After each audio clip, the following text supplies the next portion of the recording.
Researchers in the 1960s began noticing that by introducing music to psychedelic therapy sessions, the anxiety and emotional stress would alleviate.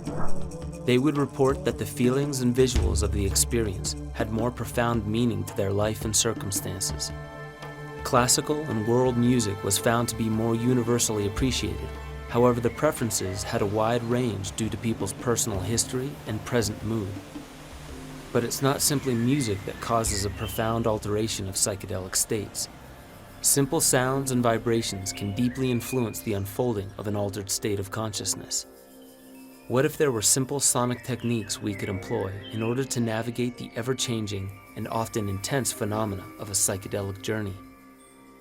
What if the understanding of vibration on the body could give us a glimpse of why music and psychedelics go together so well, and why our shamanic ancestry has been using sonics and psychedelics together for ages?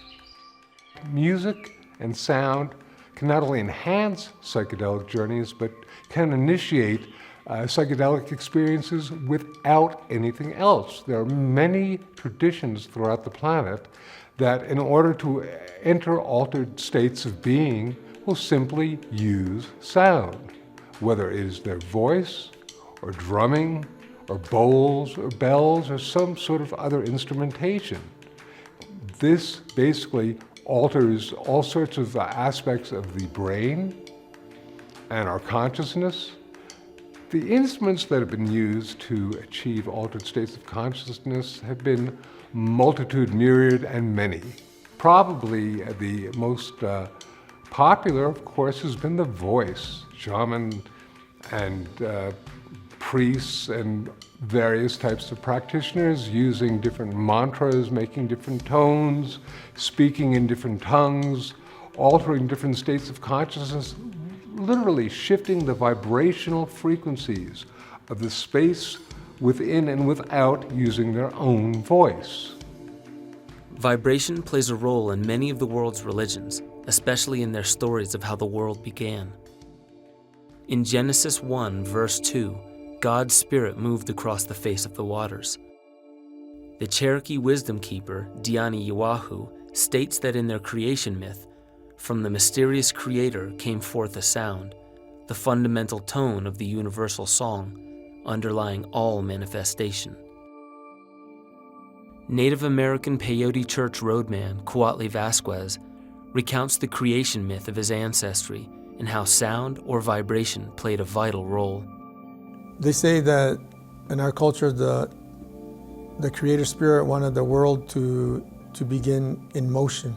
So he told the old coyote to go to the ocean and take one of those conch shells out and make a trumpet out of it. And when he blew it, it started creating this spiral wave of sound, which sounds kind of like Om, you know. So the old coyote blew it, and this started everything vibrating.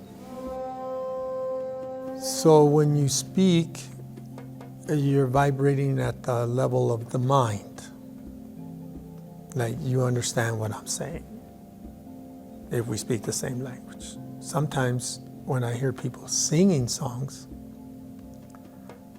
I can visualize, I get a feeling of what they're singing about. So singing is another form of communication that supersedes the mind. Like you don't really have to understand the words, but you get the feeling. This is where yogis, just like other shamanic traditions, actually start to use sound, right? So there's an understanding that sound is vibration, and that vibration is at the essence of everything. And usually our awareness is caught in all this noise and sound of the outside world. A lot of times it'll be a mantra.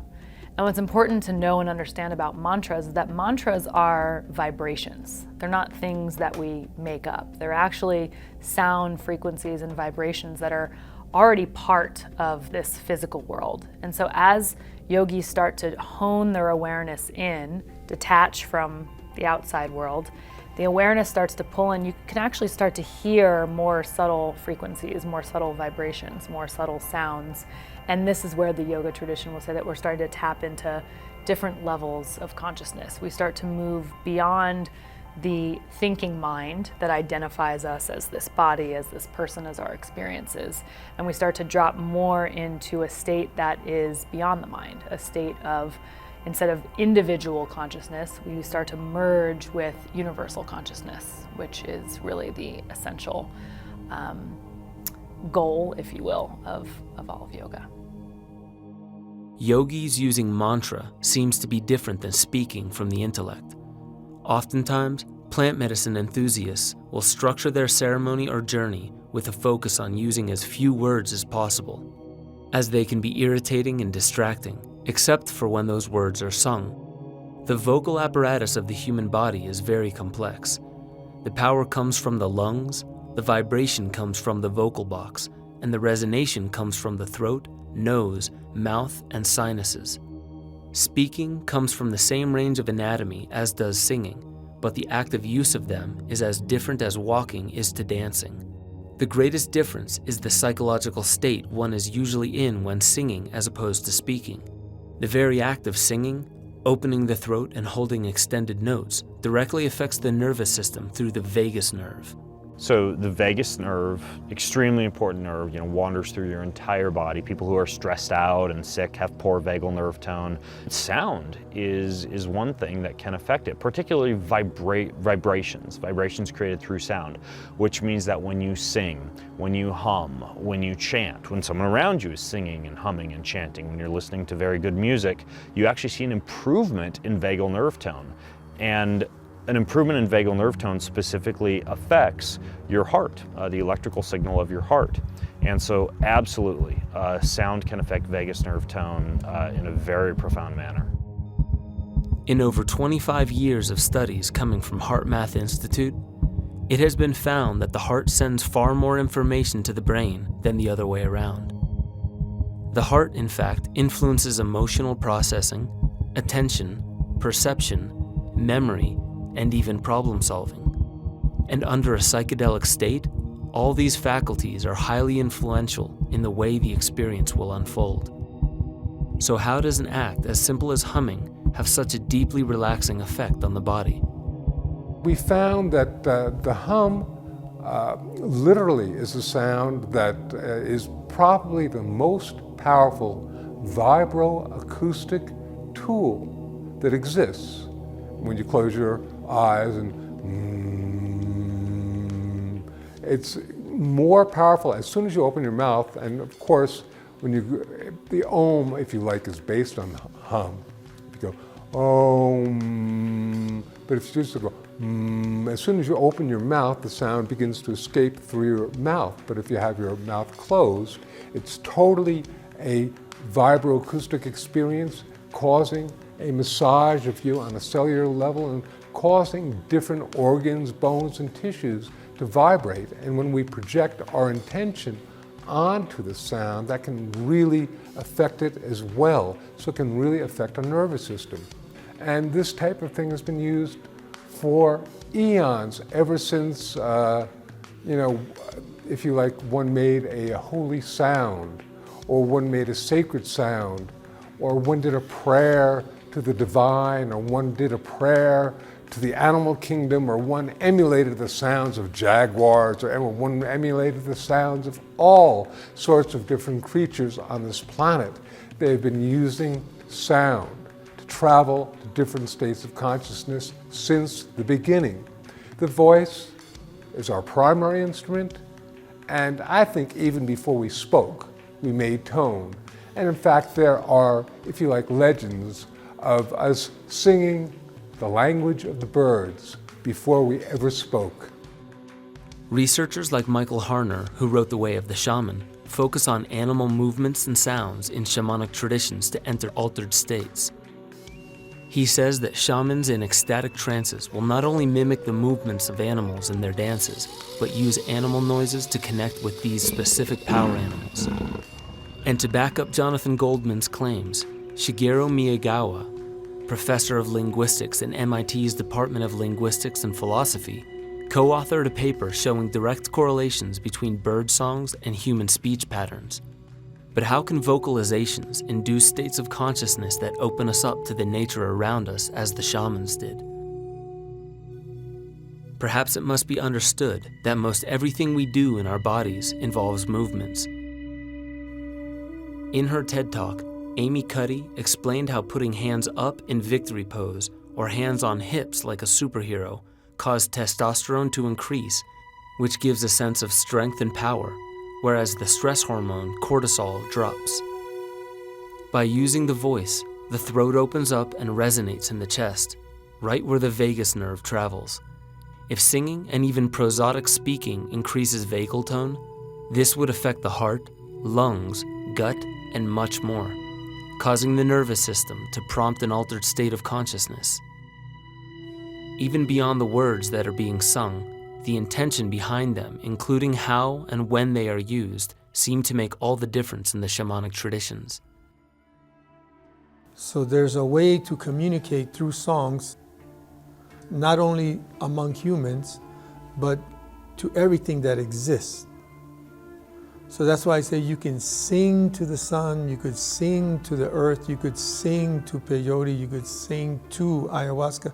So what you're doing is you're singing gratitude, you're singing love, you're singing appreciation, you're singing the desire for information, you're singing this unifying,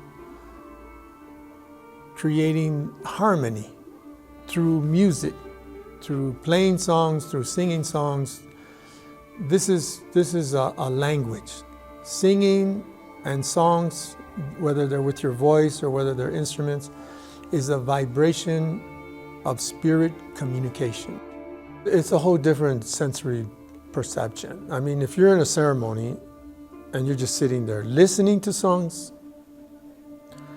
once the songs come from within you and your voice is activated, you're like in another dimension. It's a total new dimension. Then your things, it's like it activates more information. Whether the sounds are self-produced or listened to, ancient civilizations have used sonic manipulation to induce expanded states of consciousness since the beginning. As noted in Stephen Kotler and Jamie Wheel's book, Stealing Fire, Greek cathedrals were built with walls close together in order to create a sound that mimics the flapping of angels' wings. The 1100-year-old temple of Kukulkan in Chichen Itza was built so precisely that if you were to clap at the base of the pyramid, the echo will come back to you with the chirping sound of the national bird, the sacred quetzal. The ball court on the same temple grounds would also echo 7 times before the sound would escape. The Greek Telestrion, the Peruvian Chavin de Huantar, and other ancient underground sites have been found to be constructed for their unique acoustic properties. Even in the 5,000-year-old mortuary temple of Malta's Hypogeum Halsaflieni is said to have not only housed elongated skulls and stories of the paranormal, but this is the oldest prehistoric underground temple in the world and is said to have been created for sonic rituals. Archaeoacoustic researchers have found that ritual chanting in this ancient sonic chamber, which deactivates the language center and shifts hemispheric dominance in the brain, effectively causing states of consciousness related to mood, empathy, and social behavior. It seems that our ancient ancestors revered the use of sonics as well as psychedelics in order to bring about religious-type experiences. Sound healer Kimba Aram employs the knowledge of sonic resonance on the body and even experiences deeply expanded states of consciousness herself with the use of one of the oldest instruments on the planet, the didgeridoo.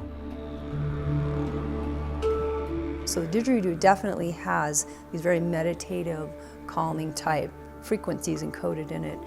I was once involved in some research where they actually hooked me up to a brainwave monitor, and you can actually see the brainwaves that you're creating.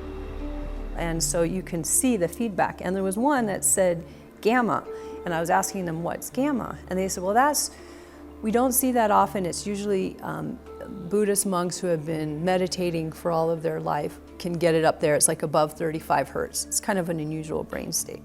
But this technology was so we can learn the feedback of the brain waves we're creating and how to affect them and try to, like a biofeedback experience. And while I was playing the didgeridoo, the gamma one, this little ball, goes up to the top, showing like the highest level of, and then as soon as I stop playing, it goes back down. So I started playing again, it goes back up. I couldn't touch it otherwise. So I was able to tap into some frequency, but only while I was doing this breathing pattern with this sound. As the didgeridoo is believed to be over 40,000 years old, other wind instruments in Europe have been discovered that date back even farther. The mammoth ivory flute was found in a cave in southern Germany, dating back almost 44,000 years. In present-day Slovenia, the Divya Babe flute was discovered and dates back to 67,000 years ago, making it the only musical instrument associated with Neanderthals. Yegor Reznikov, ethnographer of music at the University of France, found that there are cave paintings roughly a kilometer deep and all throughout the Arcy-sur-Cure caves, with bone whistles and flutes found there. Reznikov and his team studied the acoustics in caves across France painted by early man. They found that up to 90% of the paintings were directly at places where the acoustics were best for ritual and mind-altering ceremonies. These dates coincide with Graham Hancock's work on the clues that we have about ancient rock and cave art and their connection with shamanic or expanded states of consciousness. The oldest traces we have are in the range of 30 to 40,000 years old. It goes much younger as well. There's much more recent rock and cave art. You can find it in many different parts of the world, whether you're looking in Indonesia or Europe or South Africa or Australia, as a matter of fact. Very important, very detailed work has been done on this imagery, and I want to pay tribute to Professor David Lewis Williams of the University of Witwatersrand in South Africa, who is the originator of the notion that this art was inspired by altered states of consciousness. David began to put that idea forward with particular reference to South African rock and cave art back as early as the 1970s. There's really no other way satisfactorily to explain them except to say that what we are looking at is likely the work of ancient shamans who are doing what shamans still existent in the world today still do. Because shamanism, the essence of shamanism, is a deeply altered state of consciousness. And while there are a variety of ways of getting into a suitably deeply altered state of consciousness which don't involve substances, for example, the Kalahari Bushmen in southern Africa achieve an equally powerful altered state of consciousness by dancing for 24 hours around a fire and becoming deeply dehydrated and falling into a rhythmic trance-like state. Vocal and wind instruments are just the beginning of the instruments used to induce altered states. The drum. The earliest known drums are roughly 8,000 to 10,000 years old, with one reference to a 37,000-year-old drum made with elephant hide. Drumming has been an integral part of many shamanic rituals dating back many thousands of years. One of the explanations that we have based upon contemporary clinical research is that people are able to deliberately induce these kinds of experiences, special people, and when they do, there's a breakdown in the integration of a specific part of the brain called the temporal parietal junction. And what the drumming does is it basically overwhelms this part of the brain. When the brain gets repeatedly stimulated, it eventually habituates. It no longer responds to the signal, and this part of the brain apparently habituates by disintegrating these different parts of the brain that normally all function together. So all of a sudden, the sense of our body is no longer tied to the visual field, the perception of the environment, or the sense of self. And so we're able to have these experiences of our body traveling to other places because the brain's no longer integrating the real body sensations with the environment. Rhythm may be one of the most powerful sonic tools for affecting the human organism, particularly for affecting our nervous system. Slow frequencies, slow rhythms basically cause us to calm down, having our brain waves and our heart rate and our respiration slow down, the sounds going into our ears and affecting this. Fast rhythms will cause us to want to get up and dance. It's really that simple. If you use slightly out of tune frequencies, you find that it really helps induce deep states of consciousness. Tibetan bells that people hit together, tingshas as they're called, if they're well made, will fall right within the state called theta, which is really one of the really wonderful states where very much shamanic and deep inner traveling work goes. And yet at the same time, there are a lot of really fast rhythms that are used by many different indigenous peoples, including those in Africa, that put people into trance. When listening to a rhythmic drum beat that goes on and on throughout the night, usually in a group, the most common response is for the listeners to get up and dance, to move their bodies and express the rhythm back to the group. And to further elaborate on the power of music to bring groups together, author of This Is Your Brain on Music, Dr. Daniel Levitin, found that people who listen to music out loud together spark stronger relationships, often causing people to spend more time with loved ones, more time hugging, making love, cooking meals with one another, and even close the distance of physical proximity between housemates. Perhaps this is why we see a high emphasis on communal bonding amongst tribes who take psychedelic plant medicines and dance and sing as a group. In this ancient city, in Tenochtitlan, people would come from the entire Confederation, which was from Canada all the way to the tip of South America. They knew the same dances, the same beats. There's thousands of these dances. Dance to the earth, dance to the rain, dance to the eagle, dance to the corn. They're the same dances danced by an entire civilization across an entire continent that were done at certain precise moments, like the equinox, the solstice, the eclipses, the new moons, the full moons. People are doing the same movements to the same vibration, humans interacting. This is very powerful. People are singing and dancing and taking medicine. This is like geometric progression. The fact that music and psychedelics pair well and go hand in hand with dance and community gatherings says a lot about the nature of psychedelic experiences. Many people express how the world around them dissolves its barriers and becomes one continuous phenomena under a psychedelic state.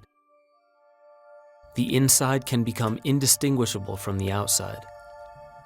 This seems to be seen in the complementary relationship between psychedelics and music, music and dance, dance and community, community and harmony.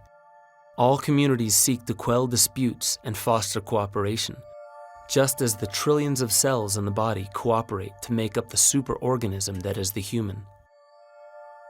All these phenomena are seen in cultures since the dawn of the modern era of man, and were not separated into individual categories like they are today. And one reason the experiences of psychedelics can be so meaningful when paired with music is shown in a recent discovery by the neuroscientist Mendel Kaelin at the Imperial College of London. He found that the interaction between psychedelics and music increases information flow going from the parahippocampus to the fusiform cortex. Once personal memories and contextual associations from the parahippocampus are sent to the fusiform or visual cortex, the visions that emerge from the psychedelic experience becomes much more personalized. Because music increases this information flow, the tone of the music may have a dramatic effect on how those memories are relived in the moment.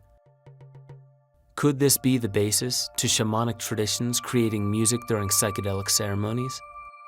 So why is music so important here in the context of using psychedelics? We're getting this opportunity to move our sense of self and being into this visual space that's provided by the integration of these deep processes of the brain. Some of the other kinds of effects that are achieved through the use of psychedelics have more to do with psychodynamic processing. So on one hand, the psychedelics are going to stimulate you to deal with issues about past trauma, repressed memories, your emotional concerns and preoccupations.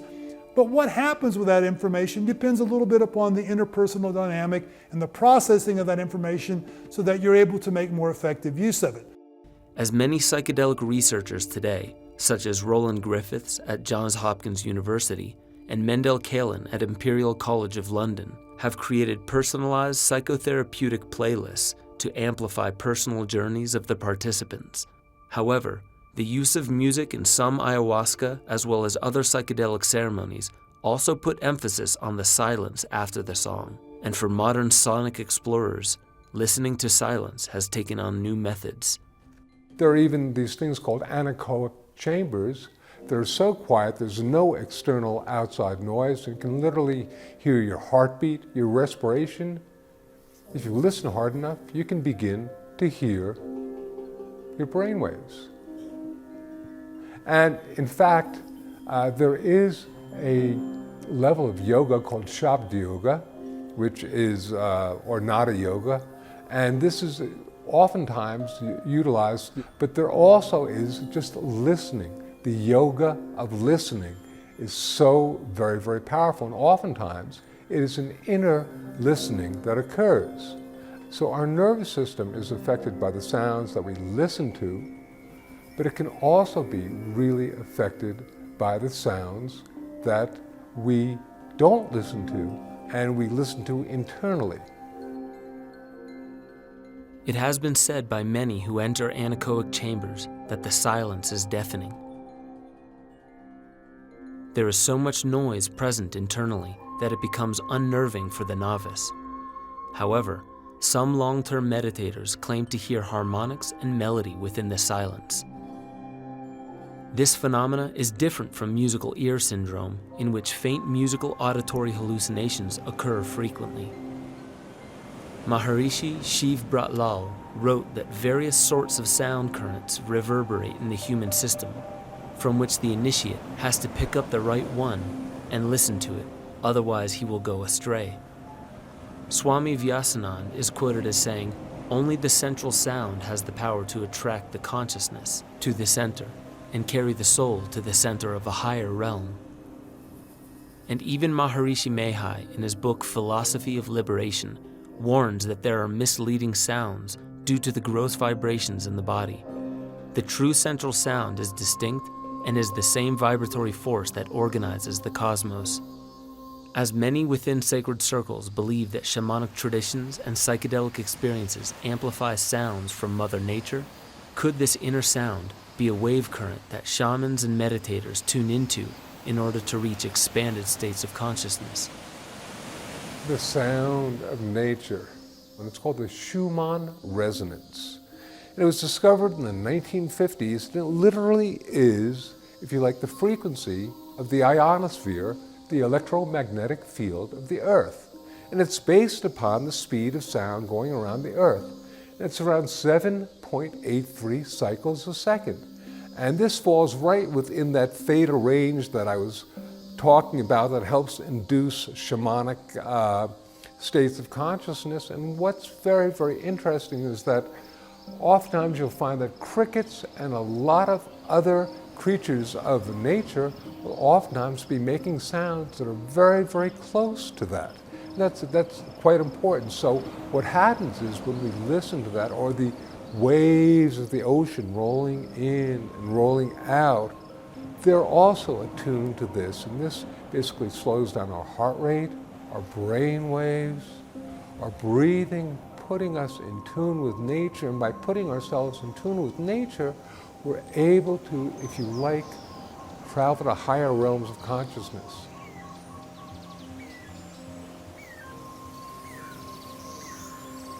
The music of nature, the harmony of the higher realms of consciousness, the music of the cosmos might be exactly what shamanic traditions tuned into during psychedelic ceremonies, which were always rooted within and surrounded by the elements and creatures of the earth,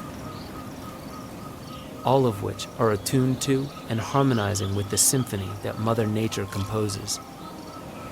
If the set and setting for sacred ceremonies are carefully constructed and the sounds of ritual instruments as well as nature are present, perhaps the healing capacity of these traditional practices can be amplified, and maybe the world will come to understand the power of sonics and psychedelics. Up next, our journey into Psychedelica wraps up exploring how to produce psychedelic states of consciousness naturally from within.